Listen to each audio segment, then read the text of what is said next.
त्यापैकी 450 लोकांना 450 अधिकाऱ्यांना कंपनीने अचानक बोलून तुम्हाला आता तुमच्यासाठी काम नाही, तुम्हाला आता घरी बसावं लागेल असं सांगून त्यांना दडपशाहीने प्रेशर टाकून एक सप्टेंबरपासून घरी बसण्यास सांगितलं होतं. वास्तविक हे अधिकारी आहेत, ह्या अधिकारी गेली 35 वर्ष, त्यातले काही 40 वर्ष हे कंपनीची मनापासून सेवा करत आहेत आणि ही कंपनी मोठी करण्यामध्ये ह्या अधिकाऱ्यांचा फार मोठा सिंहाचा वाटा आहे.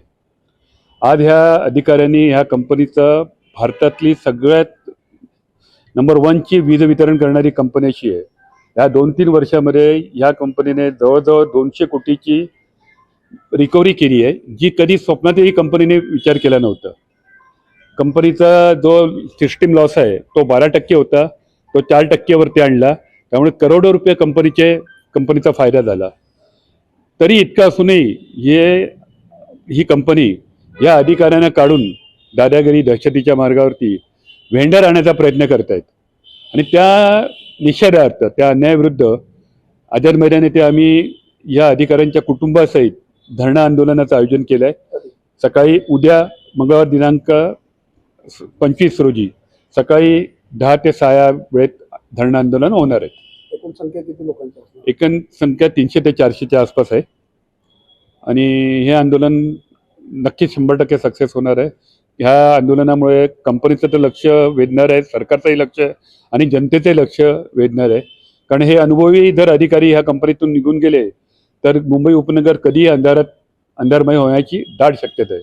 ते तुम्ही निघताना तुमच्यावर जी कारवाई, म्हणजे तुम्हाला जे बोलून कंपनीने जे काय सांगितलेलं आहे ते तोंडी सांगितलं कायदेशीर कुठंतरी नाही, कायदेशीर त्यांनी कुठेच लेटर नाही दिलाय. ते देऊ शकत नाही कायदेशीरपणे, गाणं काढू शकत नाही, पण ते दडपशाहीच्या मार्गातून हे काढायचा प्रयत्न करतात. आपण सांगतो काय दादागिरीच्या बळावर असं काही गुंड वगैरे यांचा काय वापर करण्यात आला? नाही, गुंड असं नाही, ते असं सांगतात आहे तुम्ही जर निघून नाही गेलात तर आम्ही तुमची भारतात कुठेही ट्रान्सफर करू, तुम्हाला तुमचे रजेचे पैसे देणार नाही, तुम्हाला डायरेक्ट काढून टाकण्यात येणार, हा जो फायदा काय आम्ही देतोय तेही देणार नाही, असं ते आपल्याला प्रेशराईज करतात. अच्छे दिन, सरकारचे अच्छे दिन कुठे आहेत?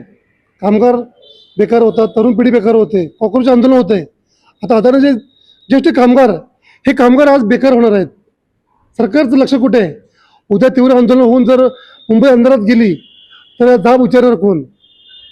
रमेश अवताडे, प्रीतम बातमी, मुंबई.